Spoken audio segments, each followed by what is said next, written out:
gentlemen, thank you for returning for our last panel discussion today. Think outside the black box, how to seal the deal. Kenneth Gui is going to join us now, a commercial lending officer for the Harbor Bank of Maryland, where he is responsible for originating $10 million in commercial loans and consulting with small businesses about access to capital. Let's give Kenneth a warm welcome as he approaches the stage.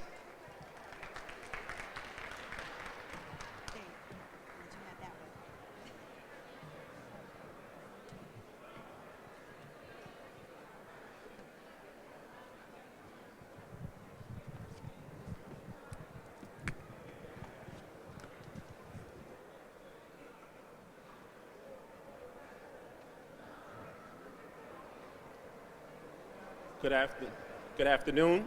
I am Kenneth Gui, a commercial lending officer at the Harbor Bank of Maryland. As an HBCU alum, I am honored to moderate today's final panel discussion, Thinking Outside the Black Box, How to Seal the Deal. Before we begin, I must take a moment to recognize our local contributor, Bank of America, represented on this panel by Chi Ezi. She is Vice President and Small Business Banker Manager at Bank of America.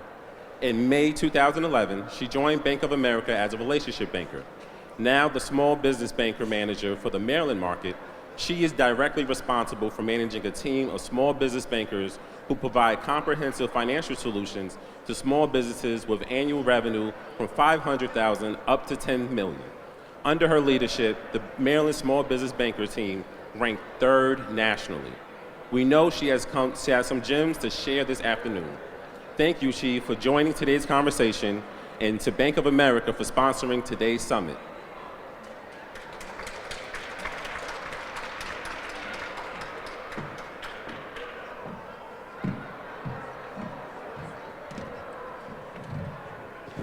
Next, we have Mike Prokop.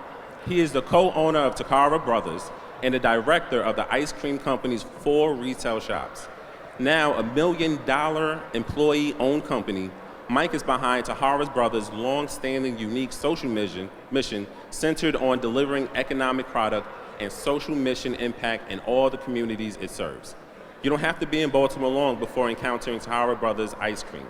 Whether served at a restaurant or from the bright pink truck that appears at every event that matters, the mission-driven company is a Baltimore staple. Having started with the company at 17, Mike is responsible for its undeniable success, living by the motto, sometimes you win, and sometimes you learn. Mike, thank you for joining us this afternoon.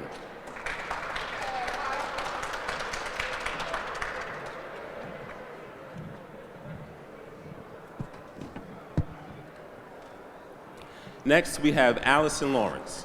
She is currently the head of global e-commerce at Stanley Black & Decker, the world's largest tool company responsible for well-known brands like DeWalt, Black & Decker, Craftsman, and Stanley.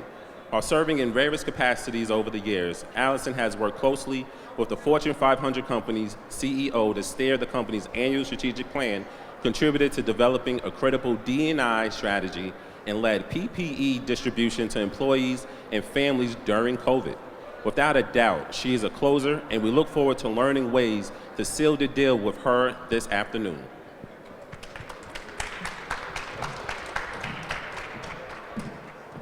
Join me in welcoming Allison. Then we have Jamaris Payton, co-founder of HBCU Wall Street and a nationally and internationally recognized entrepreneur, consultant, speaker, and author. As a 2-time graduate of North Carolina A&T and a graduate of Southern Methodist University, he is a vocal advocate for HBCUs, Black college students, and the creation and sustainability of Black business owners and investors.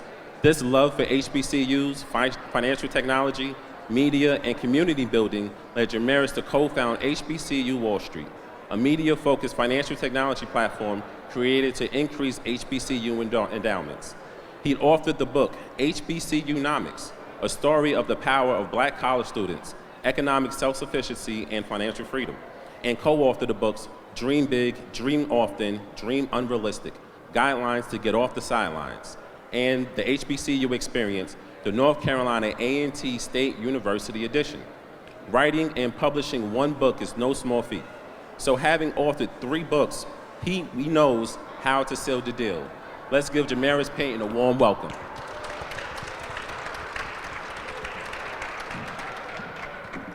Finally, we have John Lancaster.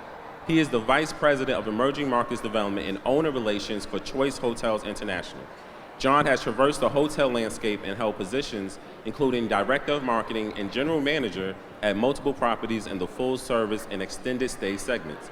In his current role as Vice President, he leads a team of diverse franchise development professionals on a mission to educate, inspire, and motivate underrepresented populations on the benefits of hotel ownership to recruit diverse hotel owners.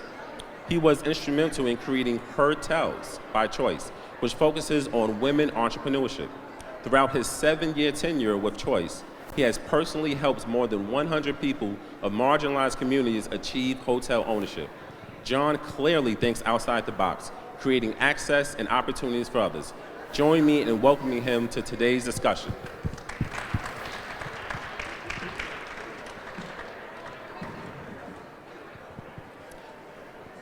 Let's get right into the discussion. I know you guys are looking forward to hearing from our great panelists, and let's get right into it. Before we get into how to seal the deal, let's unpack the first part of this session's title, Thinking Outside of the Black Box. Each of you has done just that. However, according to a 2020 McKinsey Institute for Black Economic Mobility report, Black entrepreneurs generally pursue businesses in less lucrative sectors.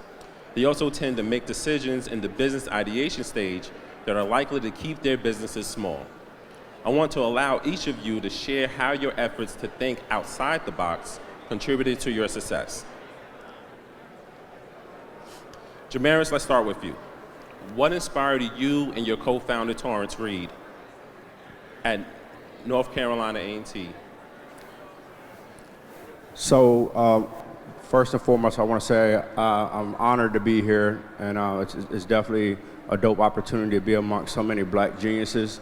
When we created HBC Wall Street, this was kind of one of the visions that we had.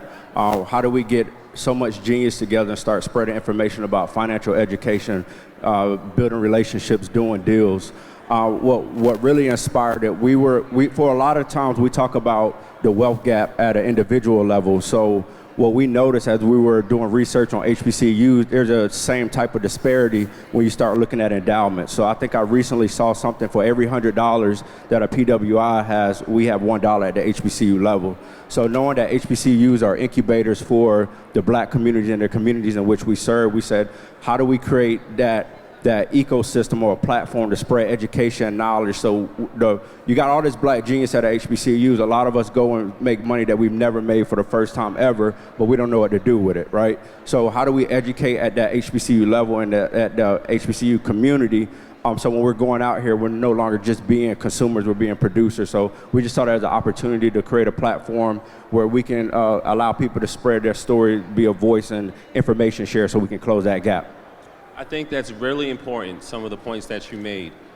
As my personal experiences on a HBCU, I think what you're doing is really important. Thank you. Can you expand on some of the experiences you're having dealing with the kids and trying to move your mission forward? Yeah. So it's been very grassroots, meaning like in the very beginning, so what we did a lot of programs and panel discussions and work sessions at different HBCUs with the students. So just being able to even see some of the students that we first worked with at Hampton or A&T or Central and Shaw, just to see where they are now just based on that little bit of information. So I think that's just very key. So just the platform and doing the workshops and stuff like that are some of the things. Absolutely. That's very important. Thank you for sharing that. Shay, can you share some of Shay, for the banking industry is rigid. How have you leveraged your banking roles to think outside the box and elevate black businesses? Absolutely, and thank you everyone for having me today. So, as somebody who has been with Bank of America for over a decade now, working with brown and black communities as clients and also as teammates across the nation, I've been opportuned to work with small businesses in different capacity, advising them, understanding their need and listening to them.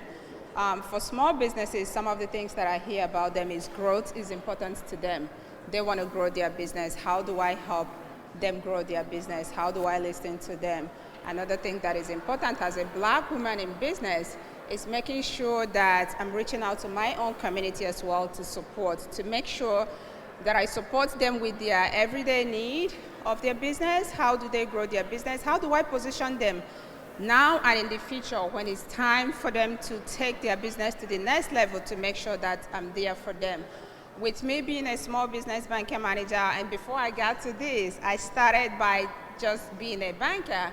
And in the greater Maryland, myself and my bankers, my goal is to listen to my clients, understand their need now, and then be the advisor that they need, to connect them with different resources that we have at Bank of America that help them. Because we know that in Black community, being resourceful is one of the things that kills small businesses, because they don't know where to go, they don't know who to talk to, they have nobody to fall back to. Another thing that I do, or I've listened and heard, is them talking about mentorship. Mentorship is a great thing that helps small businesses grow. A lot of small businesses fail today because they don't have anybody that they can look up to, or somebody that can guide them every step of the way. So one of the roles that I've played and continue to play is getting out in the community with what we have at Bank of America, Better Money Habit, where you teach small businesses the basics of business, even the ones that are trying to start. How do you get started? Now you started, how do you grow the business? How do you sustain your growth and make sure that you continue to expand and grow your business? That's great information, absolutely. Let's go to Mike.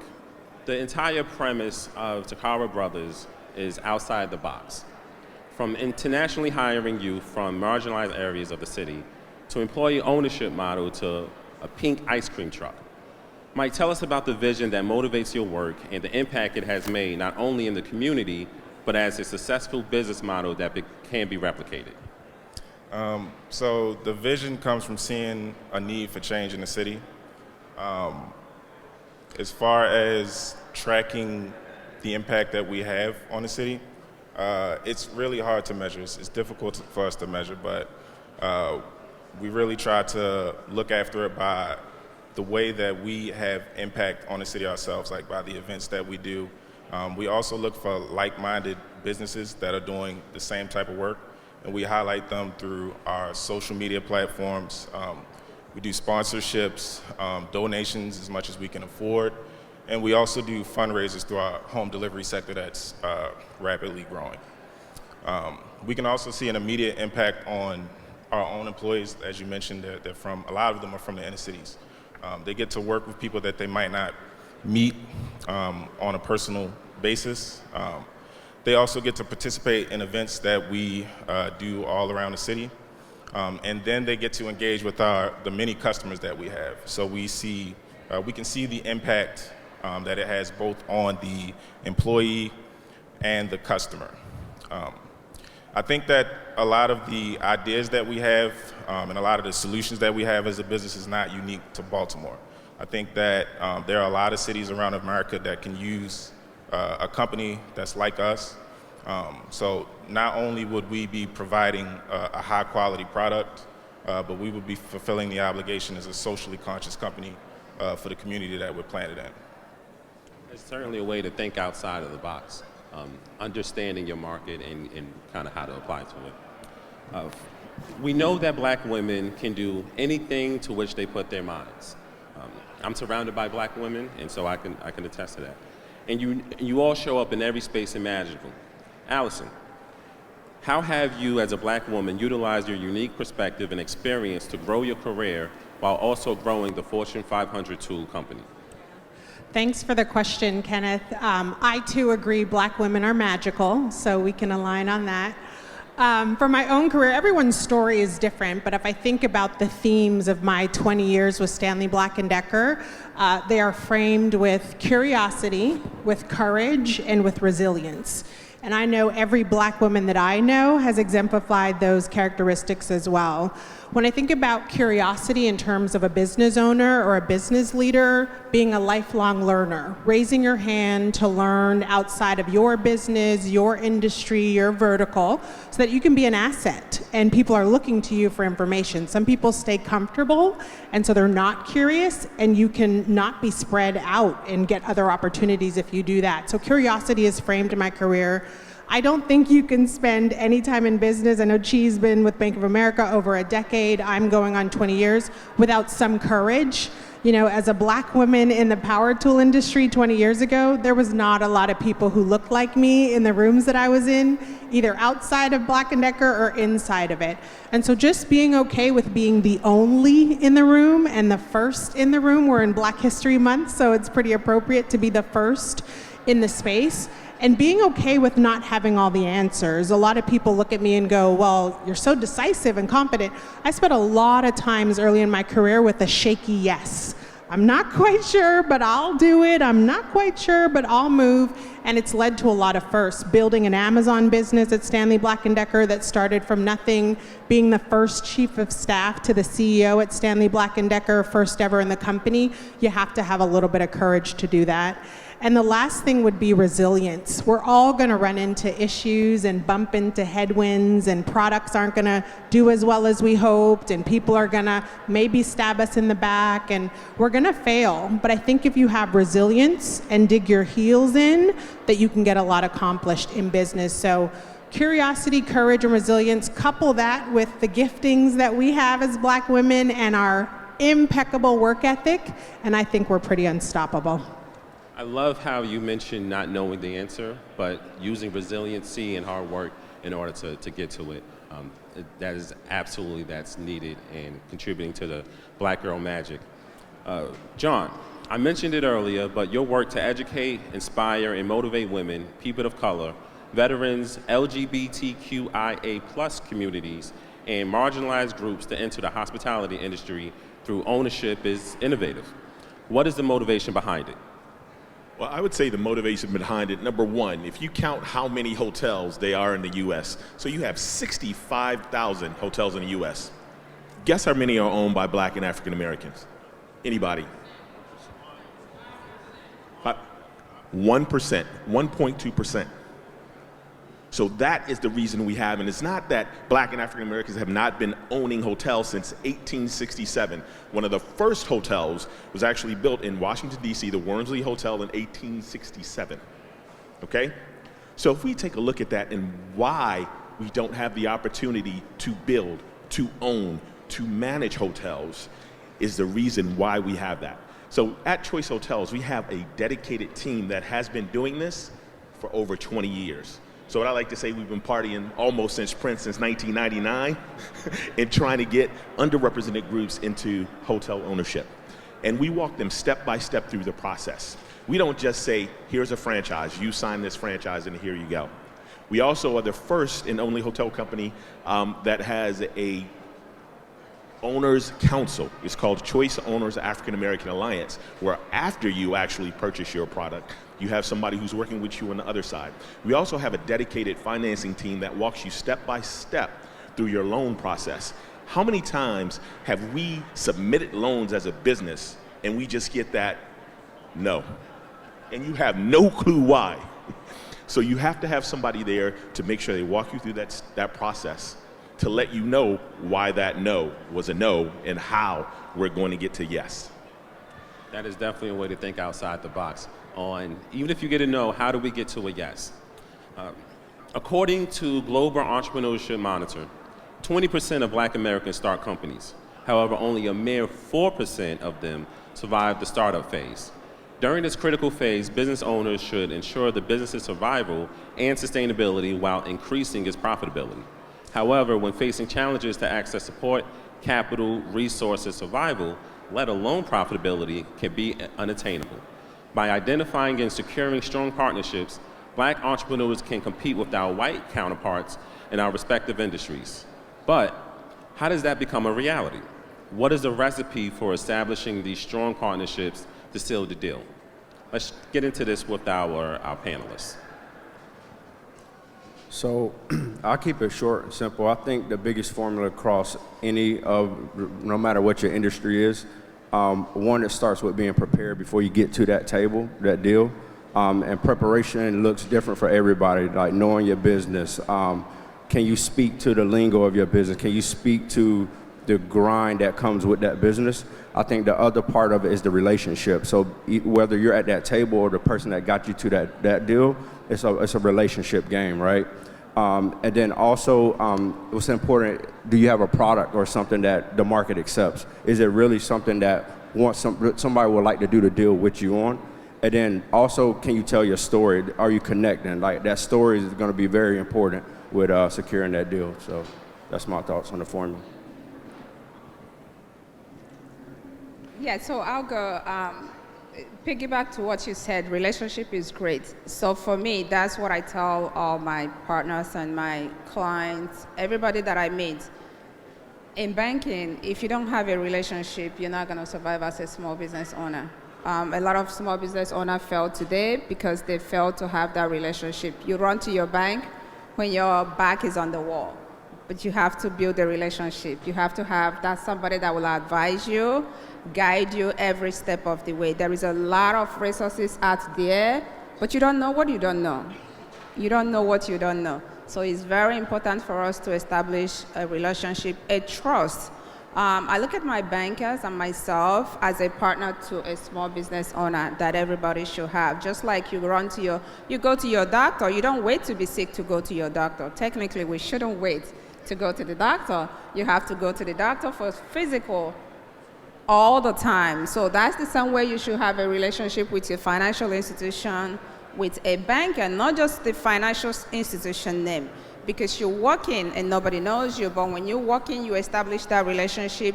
When you have to take any step, before you make that move, you said, I have to talk to my banker first. So that makes a big difference in business.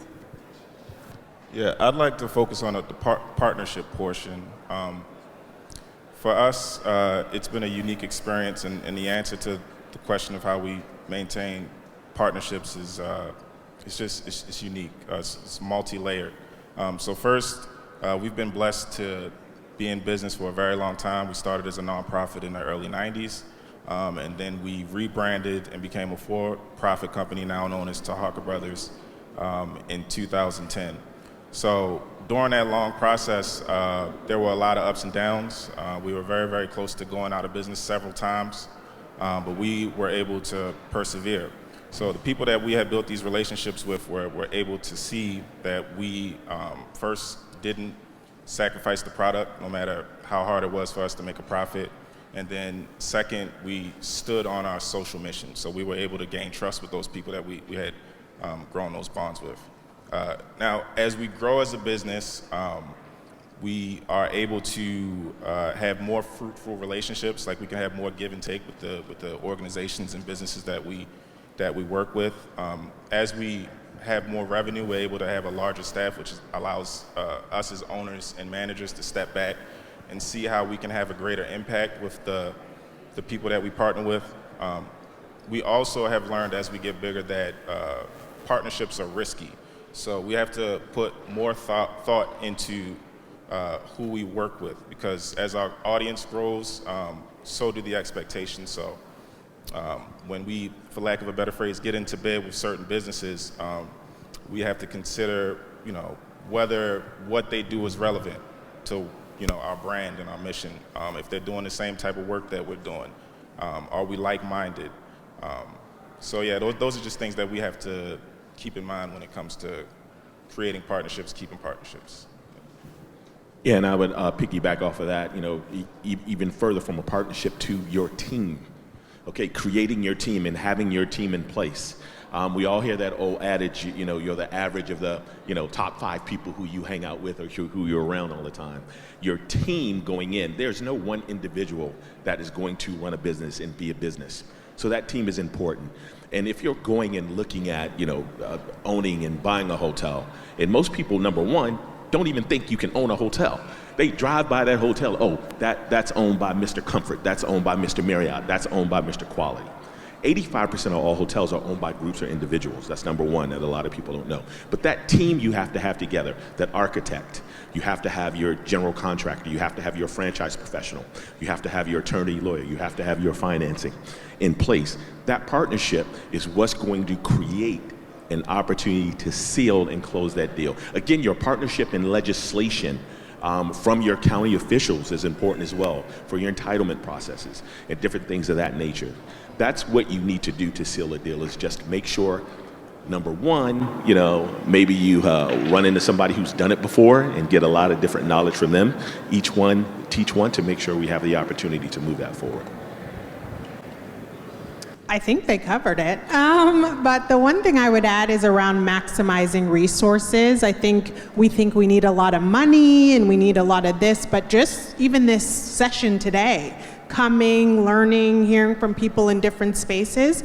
I think if we become experts in our industries and in our businesses and we maximize resources like knowledge exchange, you've already done more than likely the competition.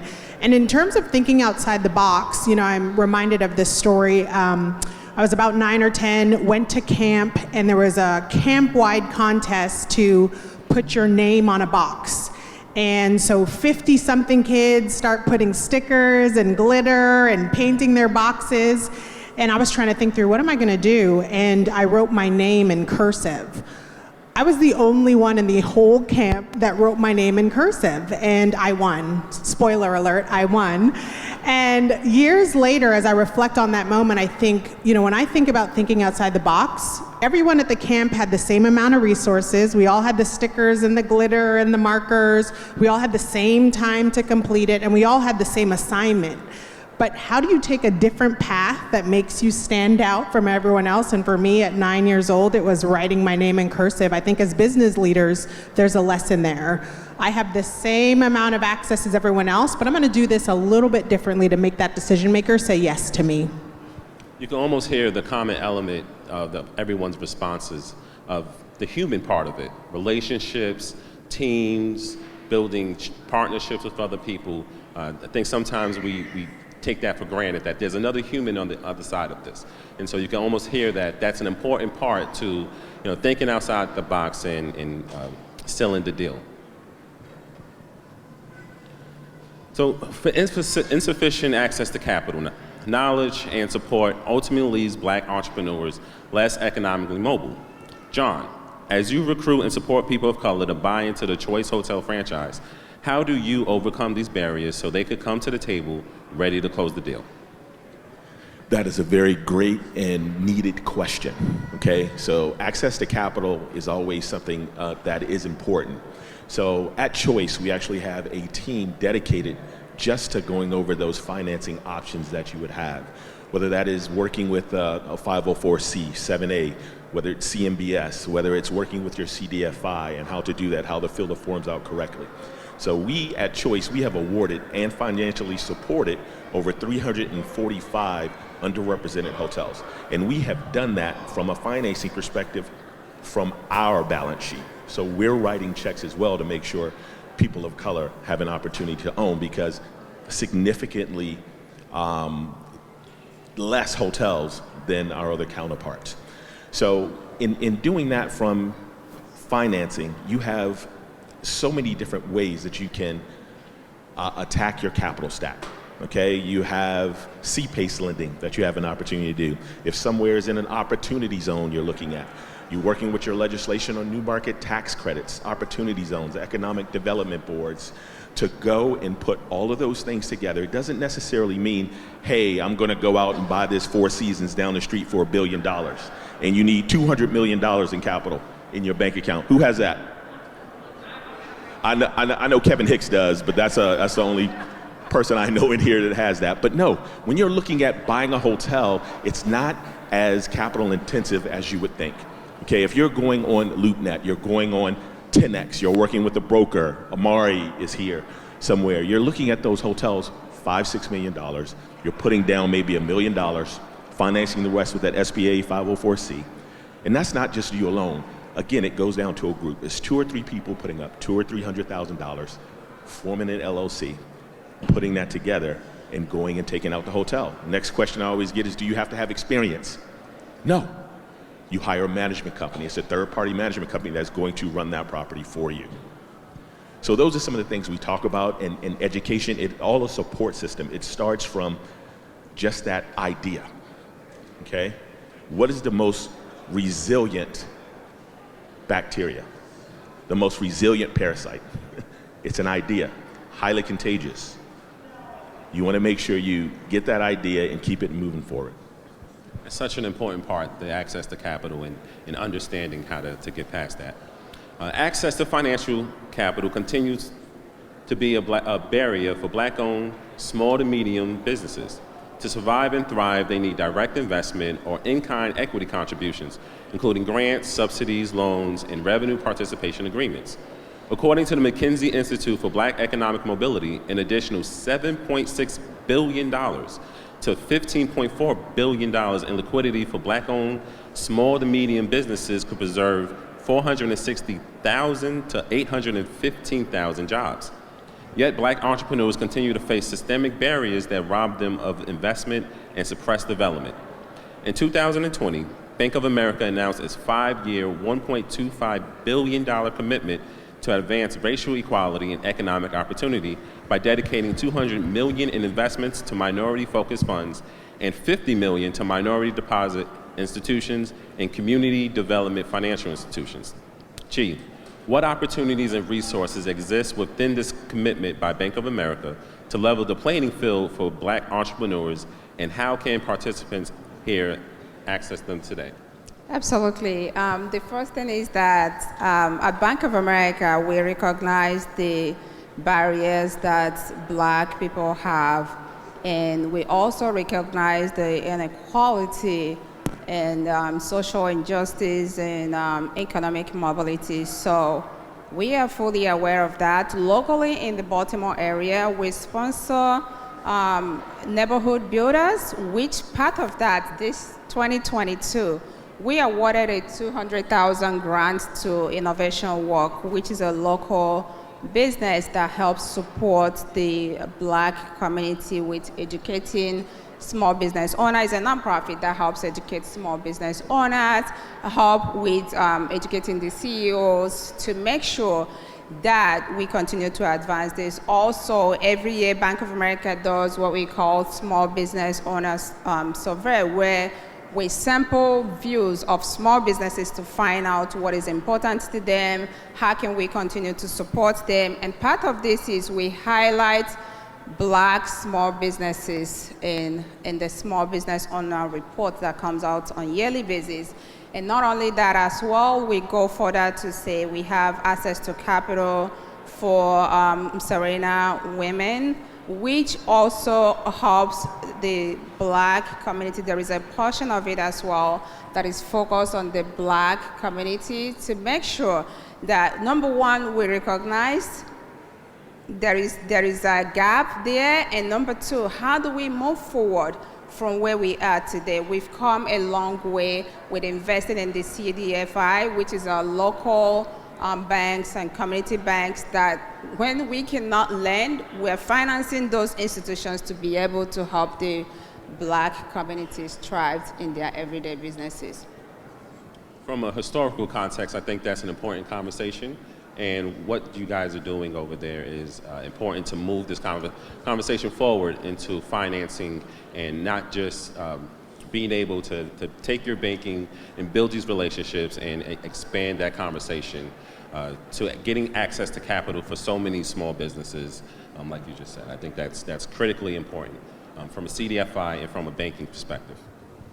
What are some of the things that HBCU Wall Street is doing to build and cultivate the network and resources necessary for emerging and experienced entrepreneurs, even as the business ideas percolate in the minds of college students to be successful? Yep, so kind of backing up, when we started HBCU Wall Street back in 2015, we simply just wanted to be a platform or an opportunity for little to known HBCU graduates that are doing successful things in business, entrepreneurship, just doing some innovative things.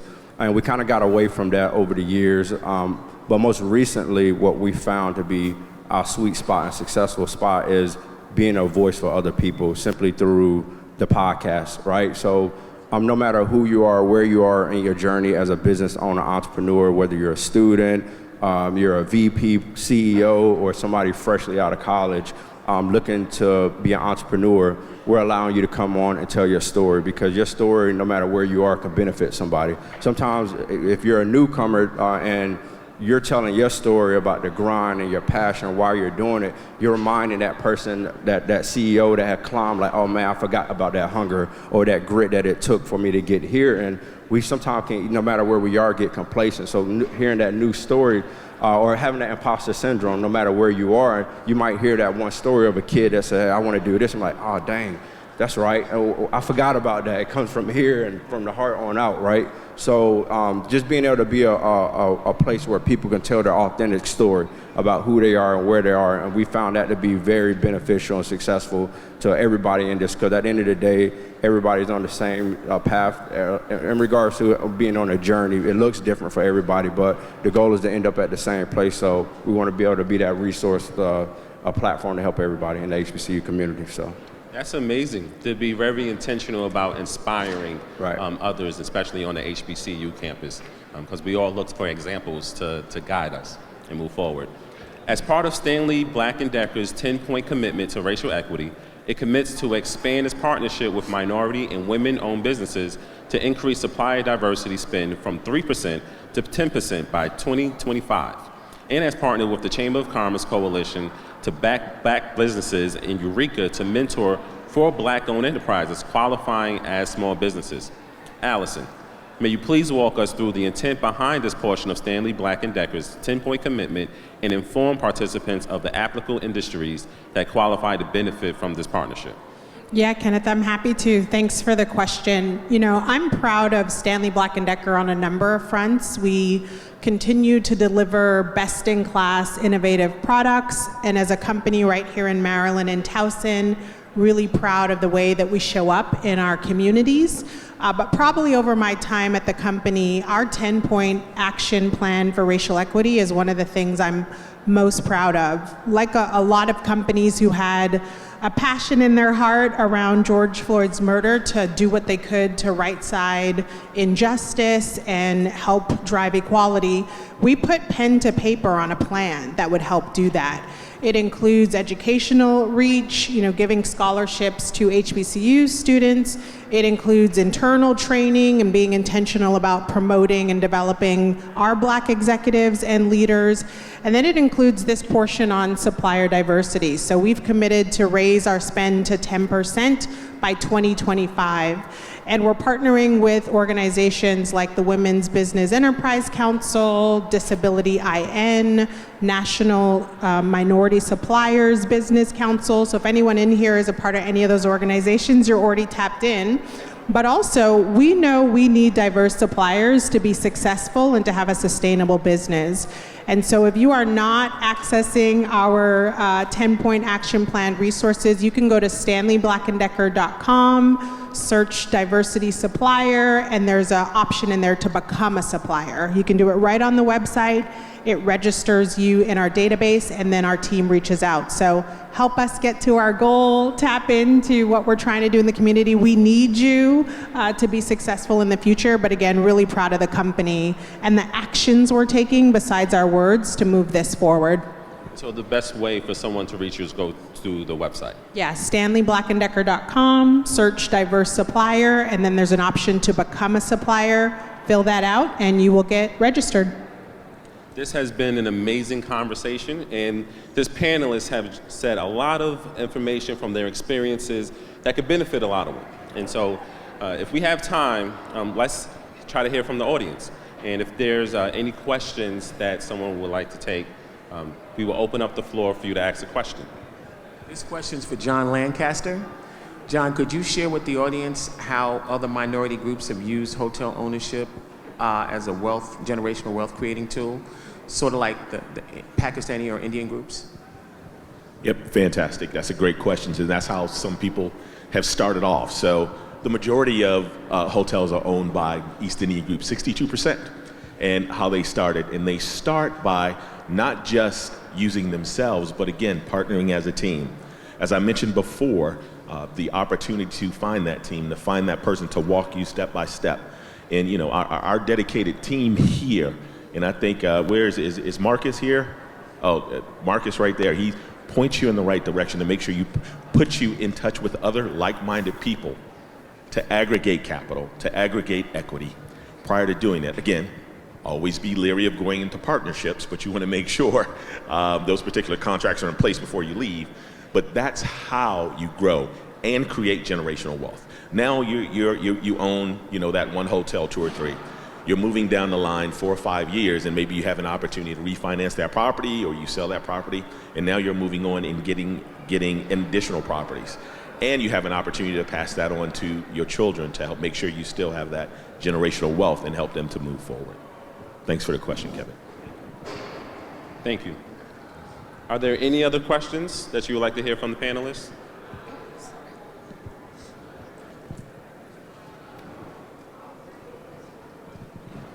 My question is, in your upcoming, how do you all deal with the fear of doubt, the fear of failing, and gaining stability to be where you are right now? Just to piggyback on the question, to the panelists, how do you overcome the fear of doubt or fear of failure in getting to the position that you guys are in now? To keep it short and simple, you just got to do it. And you have to know that sometimes you just will fail, right?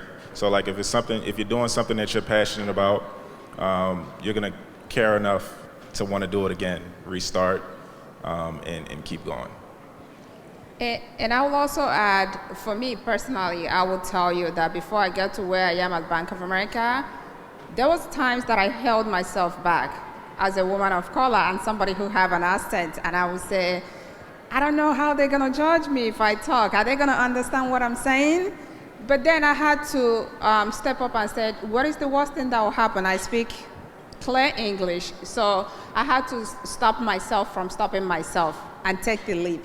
Sometimes you have to take the risk. It will work. I'll tell you that it will work if you believe in yourself. So believe in yourself, take the risk, and make it worth it. Don't settle for less. I would just piggyback. It's such a great question, and I appreciate you asking it because we've all navigated failure.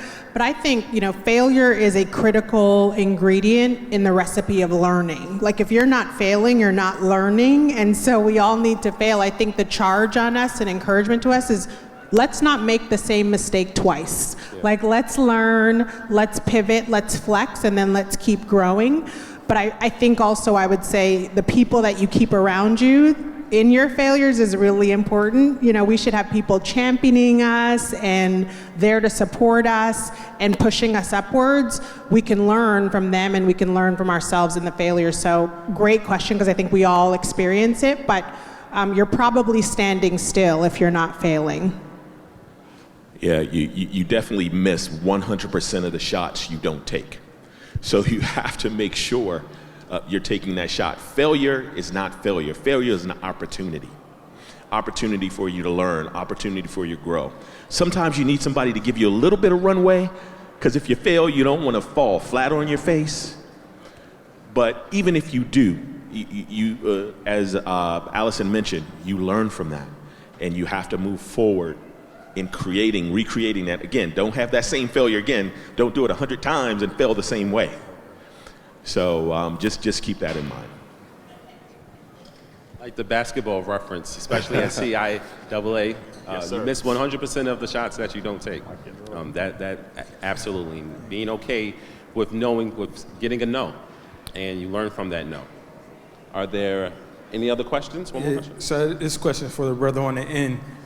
Using that example you gave regarding like a $5 million hotel and a few people put money in to come up with that $1 million in capital, what type of returns are typical, say, in the mid-Atlantic region, and how do those returns compare now to like pre-pandemic? Well, I can't speak anything to earnings claims or how much money you're going to make from that standpoint. But right now, if you look at specifically, our company, from our 2019, we are over our 2019, what we call revenue per available room. That's just the statistic that Wall Street uses to measure all hotels. So we're up over 20% from 2019. So those returns are going to vary depending upon what segment of the hotel chain you're doing, whether it's a luxury hotel or whether you're a mid-scale hotel or whether you're an economy segment. But we can have an offline after I step off of the stage. John, since you can't answer that question legally, I'm going to answer the question for him. Yeah, he can answer it. I can't. So, brother, you're looking at 15% cash-on-cash returns with a good property. And right now, the best properties that you want to look at right now are economy or extended stay, and they have those kind of brands. Those were amazing questions. Thank you for your questions to elaborate on this discussion. But before we conclude, I'd like to ask the panelists to plug their websites and social handles. We know how important social media is, and so we would like to give the panelists an opportunity to plug their websites, how they can reach you, and share if you have any final thoughts. So I'll go. So my social media, you can find me on Facebook, first name Chi, last name Eze, or you can also find me on LinkedIn. I'm more active on LinkedIn. You can find me on LinkedIn with my first and last name, CHI. Last name is Easy, very easy to find. Or you can look me up on my website at bankofamerica.com. So if you go to bankofamerica.com, you'll find me as well. Feel free to email me, reach out to me via phone, or anything. Last thing I would say to everybody that is in here today is thank you for coming. It's worth it. That's the first step. You've taken a step to invest in yourself. Invest in yourself. The only person that will believe in you is you. Believe in yourself. Know that you have the potentials to do whatever you put your mind to. And when you believe in yourself, everything else will happen. Thank you. So my business page's social media is at Taharka Brothers, TAHARKA Brothers. That's on Facebook, Instagram. We just started getting active on TikTok as well. And then our website is taharkabrothers.com. Again, that's TAHARKA. We have 3 retail shops across Baltimore City, with the 4th retail shop opening up in Lexington Market. We do home delivery and we do nationwide shipping, so you can ship. I'm going to probably name the wrong states, but you can ship nationwide and you can order through our website as well. We do events and catering. We have a big pink truck. It can come out to your birthday party. It can come out to your graduation party for your kids. We do a lot of stuff. We also do wholesale. So if you are looking to try ice cream and you can't find it in your grocery stores, just go and ask for Taharka Brothers and they'll reach out to us. So yeah, I just want to thank you all for being a great audience and listening to what we have to say. If there's anything I can leave y'all with, it's that to always focus on the passion, right? Like put the purpose of your company first, and then the money will follow. That's all I gotta say. So good. I'm Allison Lawrence. You can find me on LinkedIn. I'm also on StanleyBlackandDecker.com. The best places to reach me. I think my departing words are, keep going. I just feel like it's so fitting to be in this room in the last days of Black History Month, where young people are watching us as business leaders and entrepreneurs and world changers. And it really is serving to inspire them to do the same and be the next generation of Black history heroes. So I know it's difficult at times, and we run into obstacles. We all do, and I'm sure you do as well. But man, the legacies that we're leaving for our friends and our family and the next generation of world changers, you can't put a value to that. So keep going. Thank you for keep going, and we're in it with you. We're cheering you on. All right, and for me, HBCUWallStreet.com, and all social media is HBCU Wall Street. For myself, Jamaris Payton.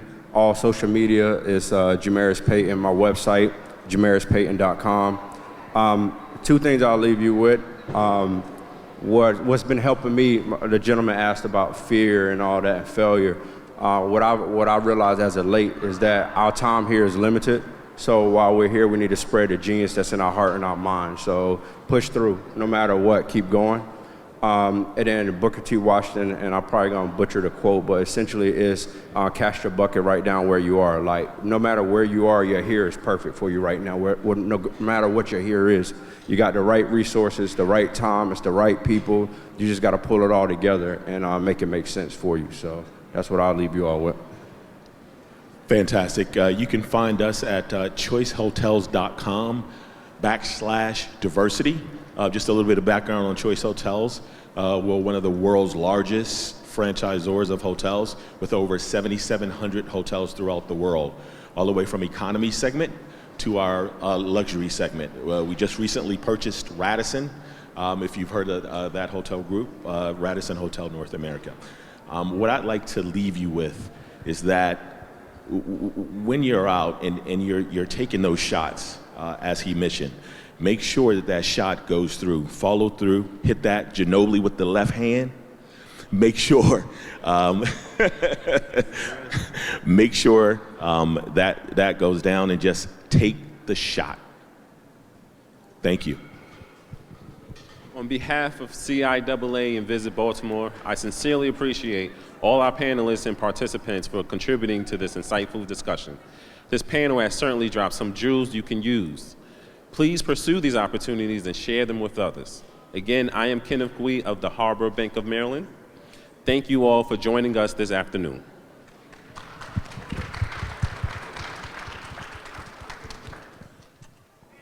All righty. Let's give them another round of applause. Thank you, ladies and gentlemen. Just leave your microphones there. That kind gentleman behind you will grab them. Okay, I just want to remind everyone, there is a whole basketball game going on at 4 o'clock today for the CIAA tournament. It's the championship game. It's going to be a nail biter. Make sure you guys go over there, okay? If you haven't already gotten your tickets, I think you can still get some.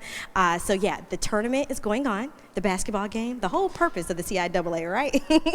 Okay, like everything today, this panel was also very impressive, very informative, and very inspiring as well. I am coming to the middle, like I'm being told. Okay. On behalf of the CIAA and Visit Baltimore, I want to thank all of today's participants. I want to thank all of you who have been here and stayed through the very end. Those of you who have been with us since 9:30 this morning. Yes, we had coffee, we had drinks, we went through all the meals of the day. So we want to thank all of you guys for being here with us. We truly appreciate your presence and your participation. Again, I'm Megan Rivers, and it has been a complete pleasure and honor to be here with you all. Shameless plug, because you guys did that earlier. So my Instagram is Megan the Woman. Feel free to follow me. I follow back. And also, WBAL TV 11 News. I'm there from 4:30 to 7 a.m. I get up bright and early just to see all of you guys. So make sure you guys tune in to the news. The news is really informative. A lot of people don't watch the news sometimes, but the news has lots of information that you can use, okay? So I encourage people from all walks of life and all generations to watch the news because you can learn something there. Also, before we depart, I must thank our local contributor, Bank of America, for making today's Money Moves Financial Summit possible. Yes. As well as including other contributors, Wells Fargo, Fulton Bank, T. Rowe Price, JP Morgan & Chase, PNC, M&T Bank, Harbor Bank, the President's Round Table, and Annie E. Casey Foundation. Okay, let's give all of our sponsors a round of applause. Let's celebrate all the folks who were there in the back, serving us food, serving us drink. We also want to thank every aspect of today's summit has been incredible. Each presenter has been wise and well-informed, and each participant has been engaged. I think you all would agree that today was a true success. Would you not? Okay. Now remember, to purchase your tickets for that championship game that I was just talking about that starts soon, yeah, you can get that at baltimore.ciaa.org. I said that wrong. baltimore.org/CIAA. You can purchase those tickets there if you haven't already gotten one yet. Couple of more things. Thank you to all of you. Give yourselves a round of applause, okay? That's a wrap on today. Signing off, live in downtown Baltimore, I'm Megan Rivers.